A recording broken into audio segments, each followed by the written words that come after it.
ඔයාට service agency එකක් පටන් ගන්න අයිඩිය එකක් තියෙනවාද? ඒ කියන්නේ software engineering firm එකක් නැත්නම් digital marketing firm එකක් වගේ? එහෙනම් මේ වීඩියෝ එක බලන්න. මගේ නම ජෙහන් විජේසිංහ.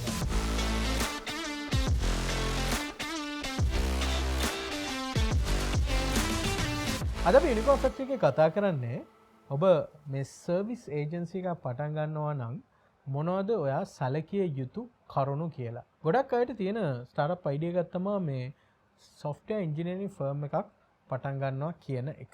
නැත්තම් අපි කියමු digital marketing agency එකක් වෙන්න පුළුවන්, creative agency එකක් වෙන්න පුළුවන්. මොකක් හරි service එකක් provide කරන company එකක්. ගොඩක් වෙලාවට මේක එන්නේ ඔබ professional skill එකක් එකතු කර ගන්නවානේ. අපි කියමු software engineer degree program එකක් වෙන්න පුළුවන් කරන්න, නැත්තම් marketing related ඔය ඉගෙනගෙන යනවා. ඔයාට පේනවා හරි ඔයාගේ සර්විස් එක ඔයාට නැත්නම් ඔයාගේ ස්කිල් එක පාවිච්චි කරලා ජොබ් එකක් විතරක් නෙමේ ඔයාට මේකෙන් අනිත් ක්ලයන්ට්ස්ට සර්විසස් ලබා දෙන්න පුළුවන් කියලා. දැන් මේක ඇත්තටම හොඳ දෙයක්. මේක හොඳ ස්ටෙප් එකක්. මොකද ඔයා මෙතනදී ඇත්තටම හිතන්නේ හරි මම තව මොන හරි කරන්න ඕන ගොඩ යන්න කියලා. මම ජොබ් එක විතරක් කරලා මදි. මම මගේම දෙයක් පටන් ගන්නවා කියලා. ඒ නිසා මේක වැරදි දෙයක් නෙමේ. ගොඩක් හොඳ දෙයක් ඔයගොල්ලෝ මේ විදිහට හිතනවා නම්. ඒ කියන්නේ ඔයා already entrepreneur කෙනෙක් විදිහට හිතන්න පටන් අරන් ඉවරයි. හැබැයි දැන් මෙතන තමයි හැබැයි එක තියෙන්නේ. මේක ලේසි දෙයක්වත් නෙමෙයි. සාමාන්‍යයෙන් ඔයගොල්ලෝ සර්විස් කම්පැනි එකක් ගත්තේ අපි කියමු software agency එකක් පටන් ගන්න යනවා කියලා. මට තේරෙන ඕන දෙයක් තමයි මේකට ගොඩක් high competition එකක් තියෙනවා. software industry එකේ අපි ගත්තොත් දැනට ගොඩක් companies තියෙනවා, ගොඩක් startups තියෙනවා. right? ඒ නිසා ඔයගොල්ලෝ enter වෙන මේ industry එක සෑහෙන competitive. Same thing when it comes to something like a marketing agency. Marketing agency එකක් වුණත් ඔයගොල්ලෝ පටන් ගද්දී ඔයගොල්ලෝගේ similar services provide කරන companies ගොඩක් තියෙනවා. right? දැන් මේක service agency එකක් පටන් ගද්දී තියෙන එක ප්‍රශ්නයක්. ඒ නිසා දැන් ගොඩක් කට්ටිය නැත්නම් ගොඩක් competitors ඉන්නවා නම් එකම විදිහේ services offer කරන පළවෙනි දේ තමයි ඔයගොල්ලෝ කරන්න ඕනේ ඕගොල්ලන්ට ආවේනික offering එකක් create කරගන්න ඕන. දැන් මේක කරද්දී දේවල් දෙකක් කරන්න පුළුවන්. පළවෙනි එක තමයි එන versatile විදියට ඕන විදිහේ service එකක් offer කරන එක.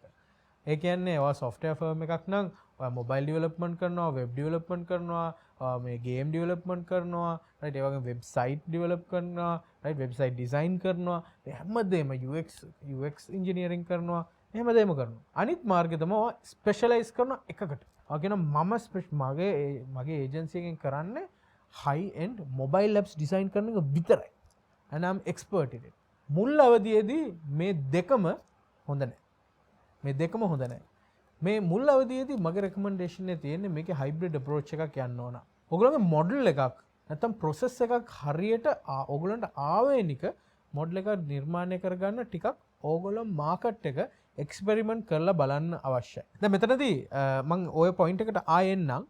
හැබැයි පළවෙනි දේ මම කියන්නම් මේ ඒජන්සි එක පටන් ගත්තී වැදගත්ම දේ මොකද්ද? ඔයාලට ක්ලයන්ට් කෙනෙක් හොයාගන්න බෑ. මොකද ඔයාලට ස්කිල් දැන් බොහෝ දුරට මේ ඒජන්සි එක පටන් ගන්නේ මම ඉස්සලා කිව්වා වගේ ඒ ෆීල්ඩ් එකේ දැනුම තියෙන පුද්ගලෙක්, ස්කිල් එක තියෙන පුද්ගලෙක්. අපි ගත්තොත් software firm එක පටන් ගන්න engineering background එකක් තියෙන කෙනෙක්, software engineering. නැත්තම් marketing agency එකක් පටන් ගන්න බලාපොරොත්තු වෙන්නේ marketing background එකක් තියෙන කෙනෙක්. ඉතින් ඒගොල්ලොන්ට අනිවාර්යෙන් technically ඒ job එක කරන්න පුළුවන්. That's for sure. සමහරවිට ඒගොල්ලන් ජොබ් එකක් කරලා තියෙන පුළුවන් ඒරියා එකෙන් නැත්නම් මොන හරි ඉන්ඩිවිජුවල් ක්ලයන්ට්ස් ලාත් එක්ක කලින් වැඩ කරලා තියෙන්න පුළුවන්. දැන් ඔයා මේ ඒජන්සි එක පටන් ගද්දී ඔයා කොහොමද මේකට වැඩ ගේන්නේ? කොහොමද how do you bring work? මේක ගොඩක් කට්ටියට තියෙන ප්‍රශ්නයක්. මේකට ඇත්තටම easy answer එකක් නැහැ. එක එක කට්ටිය එක එක විදිහට කරලා තියෙනවා. සමහර අය freelancing වලින් පටන් අරගෙන ඒ කියන්නේ සාමාන්‍යයෙන් ඔය එක එක Upwork නැත්නම් freelancer නැත්නම් Fiverr වගේ sites වලින් freelancing වලින් පටන් අරගෙන ඒකෙන් portfolio එකක් හදාගෙන customer base එකක් ඉබේම පොඩ හදාගෙන ඒකෙන් ඒක company එකක් බවට පත් කරලා convert කරලා තියෙනවා. තව model එකක් තමයි පළවෙනි model එක freelancing model එකෙන් ව්‍යාප්ත වෙන එක. දෙවෙනි model එක තමයි කොහෙන් හරි ඒගොල්ලොන් හදා ගන්නවා connection එකක් sales පුද්ගලෙක් එක්ක. ඒ පුද්ගලයාට තියෙනවා connections large companies සහ එයාගේ හොඳ network එකක් තියෙනවා. හැබැයි යාට කිසිම technical offering එකක් දෙන්න විදිහක් නැහැ. ඉතින් එයාට එනවා software request. මම එයාත් එක්ක partnership එකක් create කරලා තියෙනවා. ඔයා මට මේ job එක දෙන්න. මම ඔයාට මේ විදිහේ commission එකක් pay කරන්නම් කියලා. මේක තමයි දෙවෙනි විදිය. මේක ඔයගොල්ලන්ට හරි partnersලා sales partnersලා හොයාගන්න පුළුවන් නම් ඇත්තටම ගොඩක් හොඳ මොඩල් එකක්. මොකද අනිවාර්යෙන් ඔයා මේ කමිෂන් මොඩල් එක ඔෆර් කරොත් ටිකක් අමාරු කාර්යයක් තමයි මේ පාර්ට්නර් කෙනෙක් හොයා ගන්නවා කියන එක, සේල්ස් පාර්ට්නර් කෙනෙක් හොයා ගන්නවා කියන එක. හැබැයි ඔයා මේ මොඩල් එක හරියට කරොත් එක්කෙනෙක්ම ඔයාට මල්ටිපල් පාර්ට්නර්ස් ඔයාට ඉන්ස්ටෝල් කරන්න පුළුවන්. ඔයා දන්න පුද්ගලයෝ මාර්ගෙන් ටික කාලයක් යන්න පුළුවන් මේ ක්‍රමේ පාවිච්චි කරන්න. හැබැයි අනිවාර්යෙන් හොඳ මොඩල් එකක්. මොකද ඔයාට කමිෂන් එකක් මාර්ගේ ඔයාට පළවෙනි බිස්නසස් කීපය ගන්න පුළුවන්. දැන් මේ පළවෙනි බිස්නසස් කීපය ගන්න එක ගොඩක් වැදගත්. මොකද මෙතන තමයි ඔයාගේ අර මං ඉස්සෙල්ලා පොයින්ට් එකට ආයෙ පයින්නෝ පොසිෂනින් කියන එක ඔයා හදාගන්නේ. රයිට්? ඔයා එක ක්ලයන්ට්ස් අත් එක්ක වැඩ කරද්දි තමයි ඔයාගේ ස්පෙෂාලිටි ඒරියා එක මොකක්ද කියලා ඔයාට අයිඩෙන්ටිෆයි කරගන්නේ. දැන් ඒජන්සිස් ගත්තොත් විශේෂයෙන් අලුතෙන් පටන් ගන්න පොඩි ඒජන්සි එකක් ගත්තොත් software development marketing ගොඩක් වෙලාවට මේක ඩිෆරන්ෂিয়েට් වෙනවා. එක ෆැක්ටර් එකක් තමයි price එක. ඊට පස්සේ quality එක. ඔය දෙක තමයි mainly differentiation factors. small agencies වල අනිවාර්යෙන් cost එක අඩුයි larger agency එකකට වඩා. ඒ නිසා එතනින් ලොකු advantage එකක් එනවා. ඉතින් price advantage එකෙන් ඕගොල්ලෝ කරන්න අවශ්‍ය quality එක maximize කරන එක. ඉතින් මම කියන්න අවශ්‍ය නැහැ ඒක හරිම obvious දෙයක්. හැබැයි මේ quality එක maximize කරන විදිහට හොඳ offering එකක් ඕගොල්ලන්ට දෙන්න පුළුවන් නම් අනිවාර්යෙන් ඕගොල්ලන්ගේ product එක හොඳ position එකක තියෙනවා. හැම වෙලාවෙම constantly ඕගොල්ලෝ බලන්න ඕන අනිත් agencies මොනවද කරන්න කියලා. දැන් මම කරපු එක tactic එකක් තමයි මම කරන්නේ same thing software development. හැබැයි මම ඒකට ලස්සන framework එකක් හැදුවා. දැන් ගොඩක් companies මේක කරලා තිනවා. ගිහිල්ලා බලන්න top agencies. ලංකාවේ තියෙන ලොකු software companies, ලොකු marketing companies ගොඩක් කට්ටිය එකම දේවල් කරන්නේ. හැබැයි ඒගොල්ලෝගේ process එකට ඒගොල්ලෝ එක එක නම් දාලා තියෙනවා. එක එක buzzwords ගෙනත් තියෙනවා. සමහර අය කියනවා software product engineering, product development from scratch කියලා ඒගොල්ලෝ step by step පෙන්නලා දෙනවා. අපි ඉස්සලාම problem එක ගන්නවා, understand කරනවා, analyze කරනවා. අපි ගිහලා බලමු marketing agencies. සමහර අය කියලා තියෙනවා growth hacking for your company. මේ buzzwords එක එක විදිහේ මේ ඇත්තටම මේ concept එක අන්දන විදිහ. අන්දනවා කියන්නේ මේ රවට්ටනවා කියන එක නෙමෙයි. you dress it up. හරි? ඒ dress up කරන විදිහෙන් ඔයාට පුළුවන් market එකට appeal කරන්න. ඔයා දන්නවා process එක. ඔයාට process එකක් තියෙනවා මේකට කියලා. මේ එකම දේ කරන්නේ වුණාට ඒක අර වගේ process එකක් නිර්මාණය කරලා පෙන්නලා තියෙනවා. ඉතින් මාත් මේක කරා මගේ software agency එක ගත්තොත් මම product development firm from scratch කියන concept එක තමයි මම use කරේ. මගේ concept එක මම කිව්වා ඔයා ඇවිල්ලා මට idea එකක් කියන්න. මම ඒක design කරලා conceptualize කරලා ඒක design ඒක UX එක හදලා develop කරලා market එකට MVP එකක් launch කරලා test කරලා ඔයාට මම කියනවා ඔයාගේ product එක කොහොමද successful කරගන්න කියලා. ඉතින් මේක නිකම්ම software engineering firm එකකට වඩා වෙනස්. ඉතින් ඒ විදිහට අලුත් concepts භාවිතා කරලා නැත්නම් අලුත් විදිහේ position එකක් මාර්ගේ ඔයාට අනිවාර්යෙන් ඔයගේ කම්පිටිටර්ස් ලගෙන් ඉස්සරහින් ඉන්න පුළුවන්. ඉතින් මේක අනිවාර්යෙන් වැදගත් පොයින්ට්ස් කීපයක් ඔයා ඒජන්සි එක පටන් ගන්නවා. තුන්වෙනි එක තමයි මේ ඉන්කම්ස් ක්‍රියේට් කරද්දී පුළුවන් තරම් try කරන්න recurring revenues වලට. දැන් recurring revenues වලට යනවා කියන එක ඇත්තටම කියනවා තරම් ලේසි දෙයක් නෙමෙයි. මේකට ඇත්තටම ඔයගොල්ලෝ කරන්න ඕන smart tactics use කරන්න. විශේෂයෙන් අපි කිව්වොත් software project එකක් ගත්තොත් ඔයා මේක design කරලා develop කරලා දුන්නාන් පස්සේ right අනිවාර්යෙන් මේන්ටෙනන්ස් කියන කම්පෝනන්ට් එකක් ඒ ක්ලයන්ට් අවශ්‍ය වෙනවා. right ඔයා දැනගන්න ඕනේ ඒක ගානට ඒ ක්ලයන්ට් සෙල් කරන්න. ඔයාගේ ඉනිෂියල් කොන්ට්‍රැක්ට් එකේ ඉඳන්ම ඔයා ඒ කස්ටමර්ගේ මයින්ඩ්සෙට් එක චේන්ජ් කරන්න try කරන්න. මේක one time engagement හරි මම මේක ඔයාලට හදලා දෙන්නම් software එක මේ විදිහට. හැබැයි එතනින් එහාට ඕගලන්ට මේ මේන්ටෙනන්ස් එක කරගන්න අවශ්‍යයි. නැත්තම් ඔයාගේ සිස්ටම් එක මොන වුණත් ඩවුන් වුණත් කස්ටමර් යූස් කරද්දී ඔයාලට කරගන්න දෙයක් නැහැ කියන එක. ඒ නිසා ඒක ගොඩක් වැදගත්. ඔයා ඒ recurring revenues ගැන හිතන එක one time projects කරන්න අනිවාර්යෙන් කරන්න වෙනවා. මුල් අවදියේ one time projects කරන්න වෙනවා අනිවාර්යෙන්.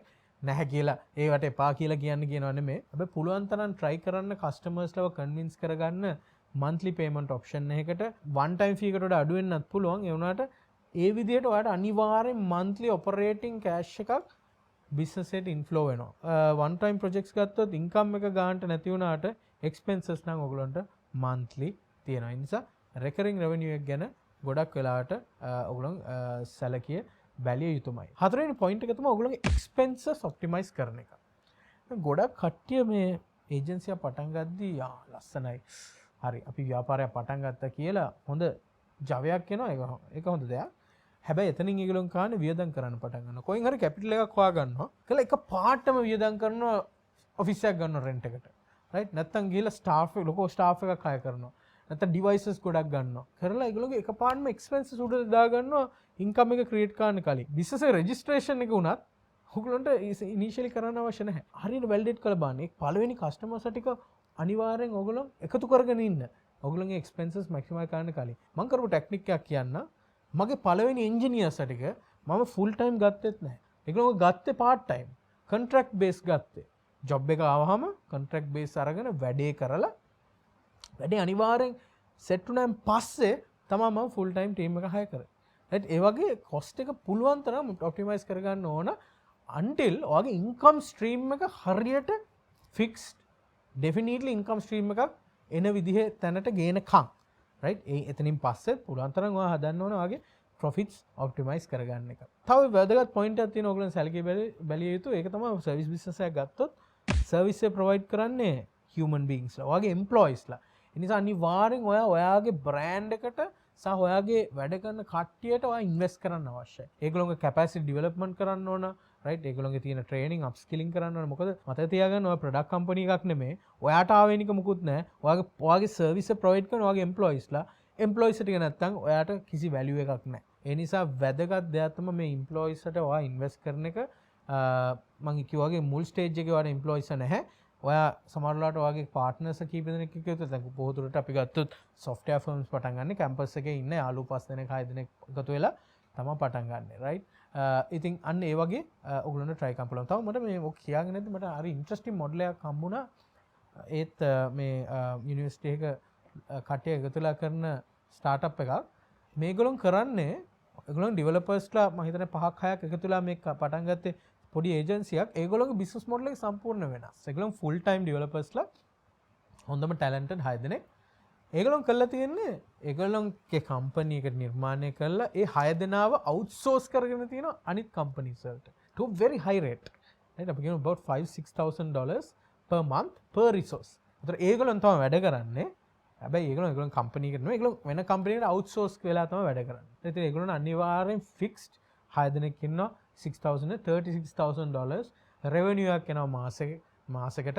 ඒගොල්ලෝ කතා වෙලා ඒගොල්ලෝ පඩි හැටියට ප්‍රමාණයක් ඇදලා ගන්නවා. බිස්නස් එකේ ලොකු chunk එකක් ඉතුරු වෙනවා growth වලට.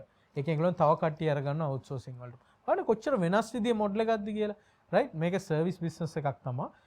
මේක සර්විස් ඒජන්සි එකක්. ඒ වුණාට වෙන විදිහකට වෙන මොඩල් එකක් තමයි ඒගොල්ලෝ කරන්නේ. ඒ වගේ ක්‍රියේටිව් ටැක්ටික්ස් ගැන හිතලා බලන්න ඕගොල්ලෝ ඉස්සරහට යනවා නම්. ඒ නිසා මතක තියාගන්න ඕන දේ තමයි ඒජන්සි එකක් කරනවා කියන එක ගොඩක් ලේසි පහසු දෙයක් නෙමෙයි.